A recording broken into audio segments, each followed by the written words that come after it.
Fjalori i madh i gjuhës shqipe, përveç aspektit fizik, tashmë është dhe në aspektin digjital, duke u aksesuar online, një punë voluminoze prej gati 5 vitesh për të hartuar gjithë të fjalorët e gjuhës shqipe, po për të folur më tepër mbi detajet dhe mënyrën se si erdhi për publikun si në formë fizike, po ashtu edhe në formë digjitale, kam kënaqësinë të kem profesoreshën e nderuar Anila Kananaj, e cila është redaktore dhe koordinatore i gjithë këtij projekti madhor.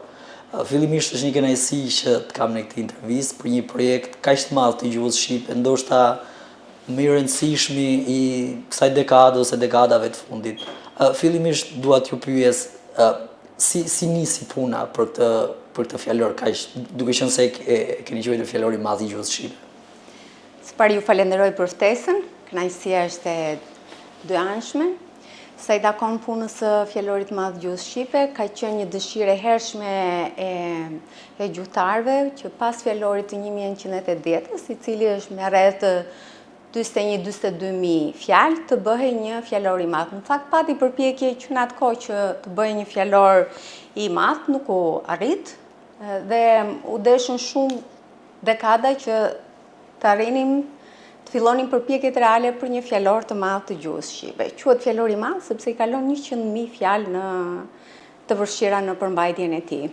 Do të falenderoja këtu kryetarin e Akademisë Shkencave, zotin Skënder Gjinushi, sepse ka pasur mbështetje të plot ndaj albanologjisë, mirëkuptim dhe përkrahje. Pa përpjekjet e tij ky projekt nuk do të ishte i mundur. Kështu që fal Akademisë Shkencave u bë i mundur që qeveria shqiptare për herë të parë pas kaq shumë dekadash të financonte një projekt kaq të madh në albanologji, siç është hartimi i fjalorit të madh të gjuhës shqipe.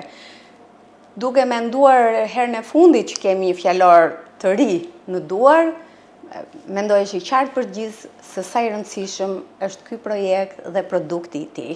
Projekti ka vazhduar për një periudhë gati 5 vjeçare, ndoshta edhe më shumë për të paktën periudha zyrtare në cilën ju keni mbledhur informacionin, keni mbledhur të dhënat për të hartuar këtë fjalor. Sa e vështirë ka qenë së bashku sigurisht dhe me pjesën tjetër të grupit, sa e vështirë ka qenë për të hartuar dhe për të mbledhur të dhënat për gjithë këtë volum kaq të madh që edhe nga aspekti fizik, fjalori fizik është goxha i madh edhe si volum.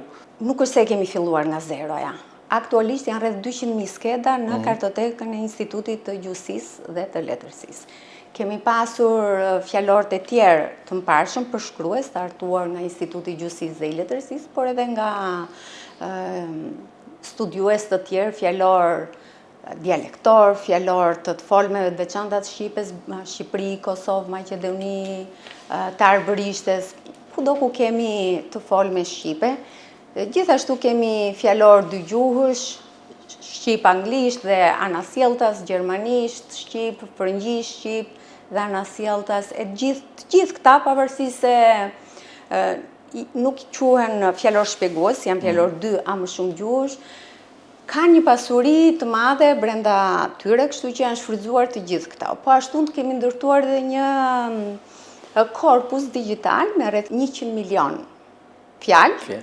Dhe kur themi fjalë nuk janë fjalë të ndryshme, po trajta fjalësh, të cilat i kemi shfrytzuar në formatin elektronik. Pra në gjithë këto lehtësi që i kemi ndërtuar si një grup i madh pune, pra vetëm bashkëpunëtor kanë qenë rreth 55, kemi 25 hartues, kemi një redaksi me 6-7 veta, kemi drejtuesit kryesor të projektit, profesor akademik Jani Thomaj dhe pashtu akademik profesor Valter Memishën, roli i cilëve ka qenë shumë i rëndësishëm në drejtimin dhe dhënien drejtim të çdo problemi konkret, por parimet kryesore janë ato që njihen në leksikografinë botërore. Sigurisht ne kemi pasur një traditë të hershme në krijimin e fjalorëve në gjuhësinë shqiptare, kështu që do thosha që ne kemi bërë të gjithë si grup kemi bërë një punë kolosale, por kemi ecur mbi një traditë të shëndosh.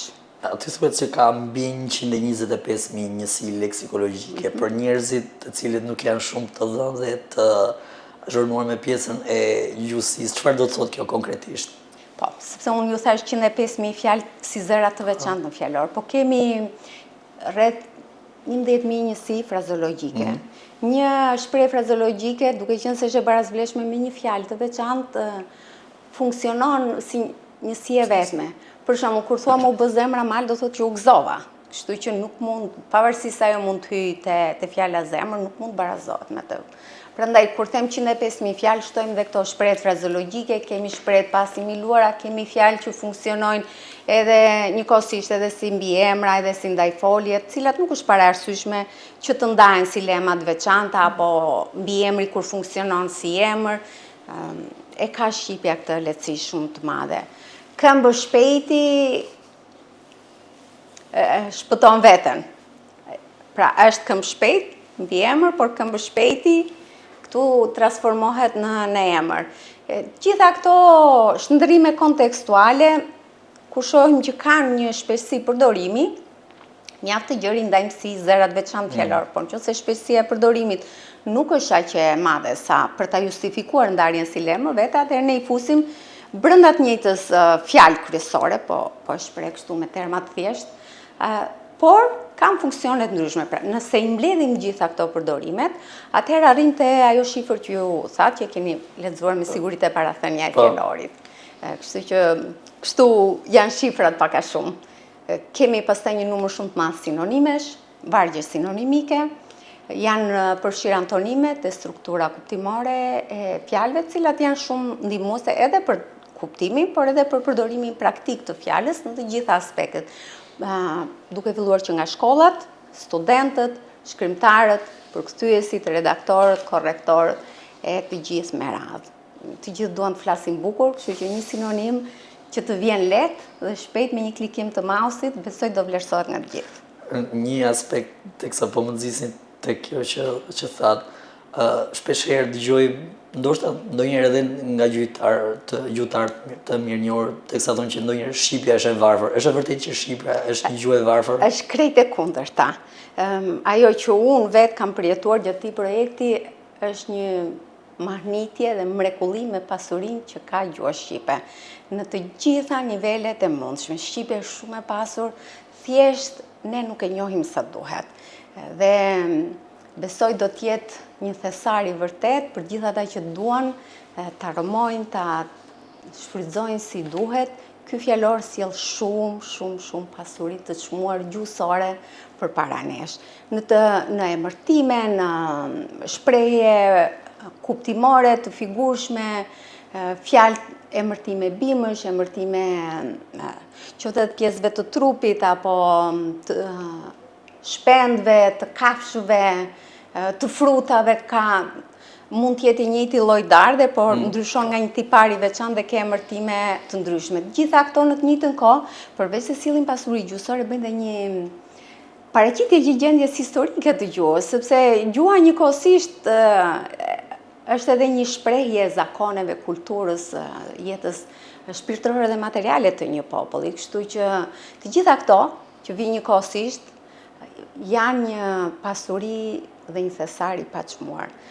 Po ashtu edhe shembujt ilustrues, përveç vlerës praktike që të mësojnë si të përdorësh në kontekst real fjalën, edhe për disa që u duhet thjesht mbylli një detyrë të momentit, ka një fjali gati aty dhe mund ta imitojnë si model, por shembulli në të njëjtën kohë tregon, transmeton edhe një psikologji.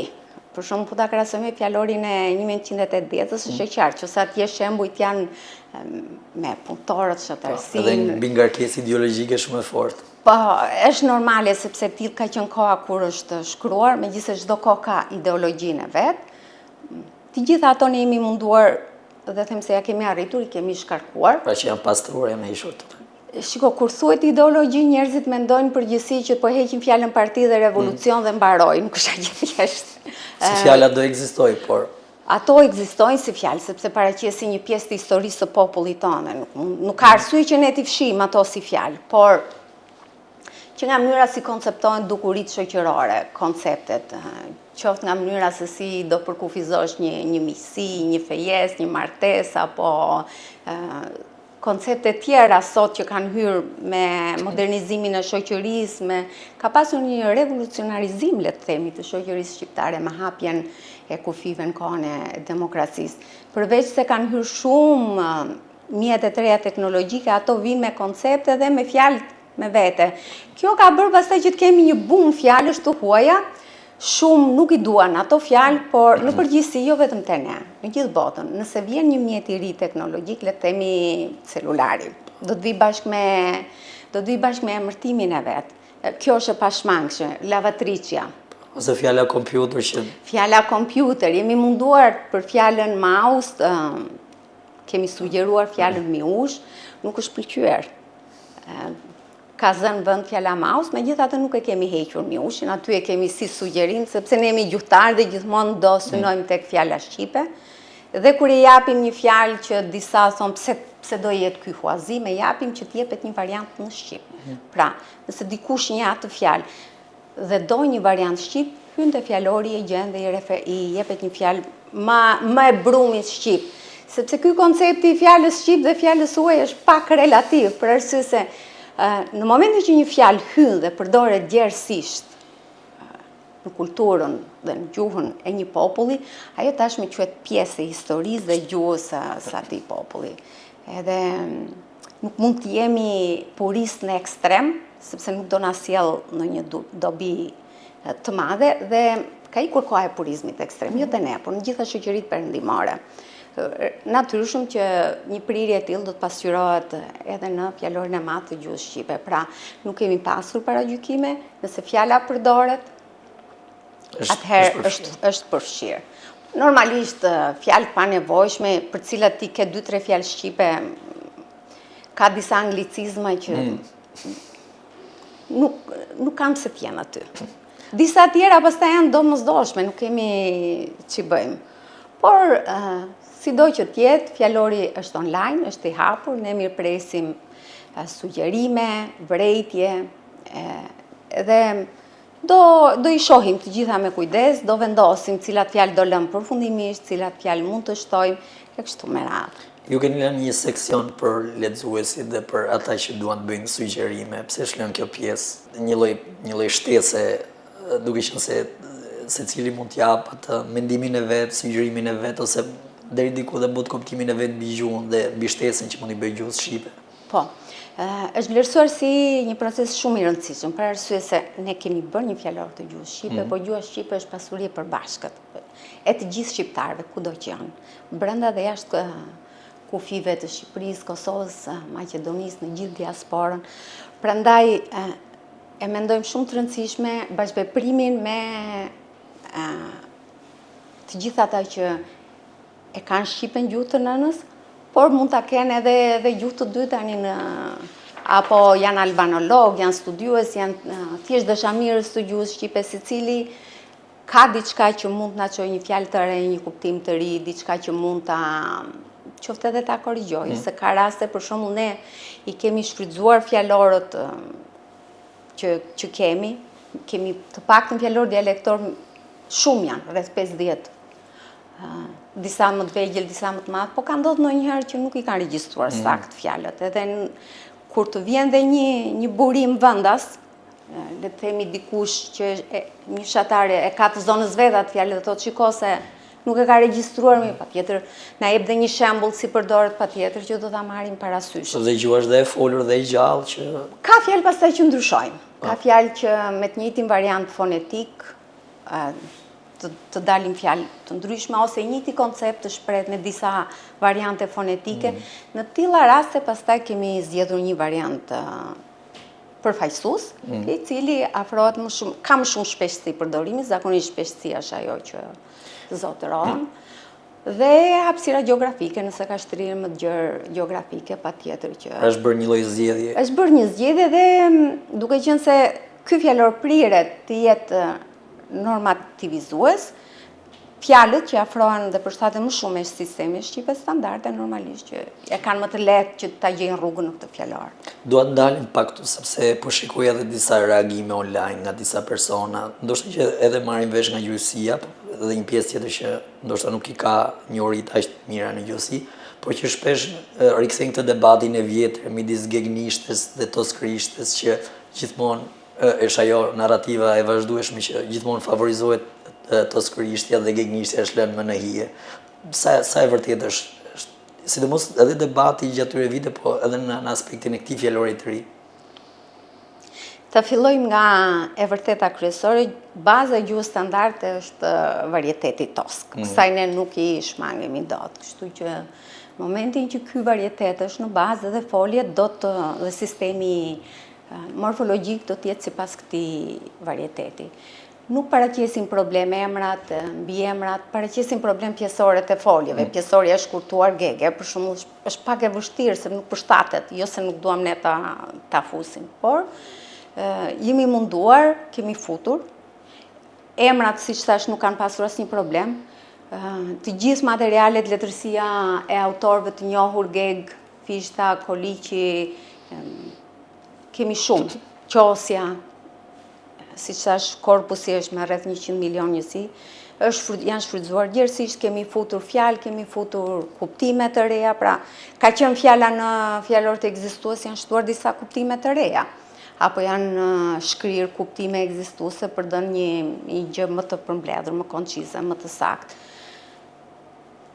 Në këta aspekt, nuk mund të them që kësaj radhe i kemi i hyrë në hak. Gegrishes ka ndodhur e kundërta. Ajo që zhvjel shumë fare është varieteti Geg. Ka pasur letërsi shumë të madhe, të pashfrytzuar, e kemi shfrytzuar shumë. Normalisht, ky nuk është fjalor thesar, në kuptimin që të fusim çdo gjë dhe të gjejmë çdo gjë. Ai do të jetë një projekt tjetër në të ardhmen i veçantë. Sepse shikoja njerëz janë koheshin her pas here që pse nuk e gjejmë këtë fjalë ose një fjalë tjetër.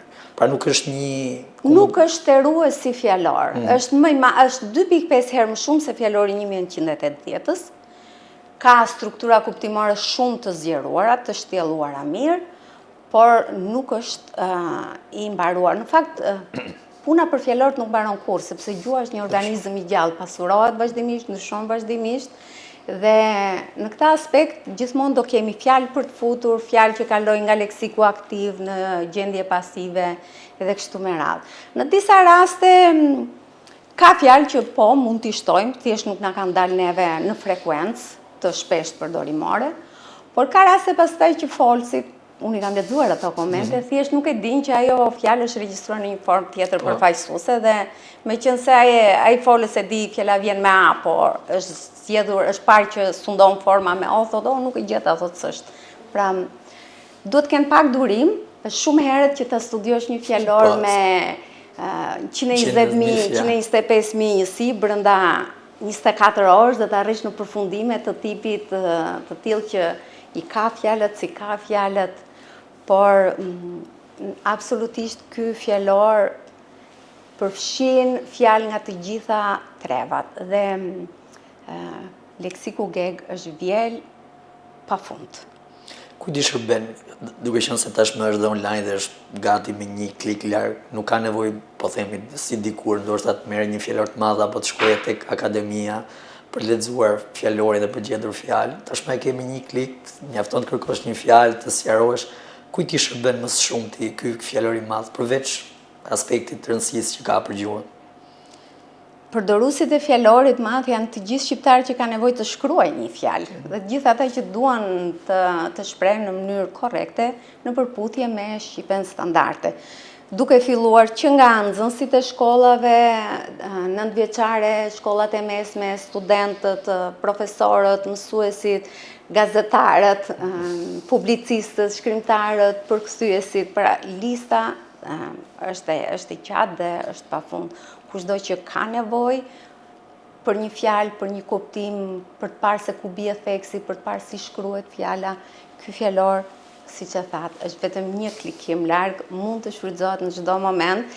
Edhe tani nuk kam justifikim, s'dim si ta shkruajmë këtë fjalë, nuk dim si ta shkruajmë atë fjalë, fjala është aty. Kolona e sugjerimeve besoj do të jetë shumë ndihmuese, mund të na kontaktoni për sugjerime, për mendim, po edhe për të na pyetur, nëse keni nevojë për sqarime apo për orientime. Tani unë dua të ndalem pak tek profesioni ynë, tek gazetarët, por ndoshta edhe duke zgjeruar qoftë rrjetet sociale, shpeshherë vëzhgime edhe nga ligjvënës apo deputet, të cilët realisht duhet të thënë që nuk dinë të shkruajnë shqip. Edhe dal nga dal sigur u ngushtohet ai fjalori i gjuhës shqipe, shpeshherë shikon në media, në politik, po e përjashtoj aspektin e tonit përditshëm apo rrjeteve sociale, mendoni që do ndikoj deri diku te një lloj zgjerimi apo një lloj pasurimi i këtyre personave që realisht shqipen do ta kenë një lloj përparësie, duke qenë se kanë një marrëdhënie të drejtë për drejtë me publikun dhe kanë një lloj detyre publike dhe shoqërore që gjuhën shqipe jo vetëm ta respektojnë, por dhe ta flasin dhe ta transmetojnë ashtu siç është në standardin dhe në aspektin e saj të drejtë. Patjetër që është e pritshme që të ketë një efekt të menjëhershëm, duhet këta persona që ju e thatë, në momentin që je objekt publik, ke shumë ndjekësa në rrjetet sociale, je në media, në televizion, je person shumë i ndjekur, dashur pa dashur bësh dhe model për mënyrën se si e flet gjuhën. Dhe ka ardhur koha që të gjithë gazetarët, të gjithë politikanët, të gjithë personat që kanë ndikim te folësit, ta bëjnë gjuhën shqipe përparësi. Dhe sa do ketë ndikim, varet sa dëshirë kanë këta persona ta shfrytëzojnë fjalorin, ta përdorin, gjithçka vjen te dashuria që kemi ne dhe respekti që kemi ne për gjuhën shqipe. Nëse ne nuk kemi respekt për gjuhën tonë, për gjuhën që na ka mësuar nëna, që kur kemi lindur, unë nuk e di që do thosha që respekti presim nga tjerët. Gjithçka fillon nga respekti për vetveten. Dhe të duash dhe të flasësh bukur gjuhën tënde do të thotë të respektosh veten tënde, të respektosh familjen, të respektosh popullin tënd, që këtu fillon kultura. Do të futet në shkolla, ndoshta si aplikacion, përveç faqes online që tashmë e din gjithë, diçka më thjeshtëzuar për ndoshta edhe për moshat më të vogla që ndoshta janë kurioz për një fjalë apo duan të kërkojnë diçka që ta kenë të kollajt dhe për ta parë. Ndoshta edhe në formë kurioziteti, zonë nisem ndoshta edhe nga vetë ime, kisha shpeshherë qef të gjeja fjalë të veçanta te fjalori fizik, aso kohë, por tashmë është shumë e lehtë ta gjesh edhe në fjalorin elektronik. Është menduar, është një nga idet që ta kthemi dhe në aplikacion, po çështja e shkollave pastaj është diçka tjetër, sepse aktualisht në shkolla nuk lejohet përdorimi i telefonëve dhe i mjeteve Android. Jo, kam fjalën në aspektin e kompjuterit se punët që bëhen. Do ishte shumë mirë që shkollat pajisen me teknologji që aktualisht nuk e kanë. Ky fjalor nuk duhet mungoj në orën e mësimit. Sepse besoj shumë e kollajt në të gjitha lëndët. E para bën orën shumë interesante. Përveç faktit që modernizohemi dhe ne si vendet e tjera perëndimore, ku fjalori është diçka shumë normale dhe përdoret normalisht, nuk kërkon mësuesit përmendesh nga nxënësi si është kjo fjalë, si është ajo fjalë, por i kërkohet nxënësit të përdori fjalorin dhe në bazë të atij modeli të prodhoj vetë fjalit ngjashme apo ta përdori për sinonime, për të krijuar një vjersh, për pasur një esem më të bukur e kështu me radhë. Kështu që janë ide shumë të bukura, kemi menduar t'i zgjerojmë, do presin çfarë do na sjellë ardhmja. Zonja Kanana, ju falenderoj shumë, edhe ju falenderoj më së pari për punën e palotshme që keni bërë, edhe për rëndësinë e madhe që ka ky fjalor, pavarësisht se ndoshta nuk vlerësohet aq sa duhet për gjuhën shqipe, e cila në epokën moderne dhe në aspektin e ndikimit digital dhe aspektin e ndikimit globalizmit duhet ruhet dhe duhet zhvillohet dhe pasurohet. Shumë faleminderit për këtë intervistë dhe për punën tuaj. Faleminderit juve dhe roli juaj, jo vetëm juaj si gazetar, por i gjithë medias është shumë i rëndësishëm në rëndësinë që do japim gjuhës shqipe dhe këtij fjalori. Nëse ju e doni, e përdorni dhe e promovoni këtë fjalor, edhe ata që dëgjojnë juve do ta duan dhe do ta përdorin. Ju falenderit.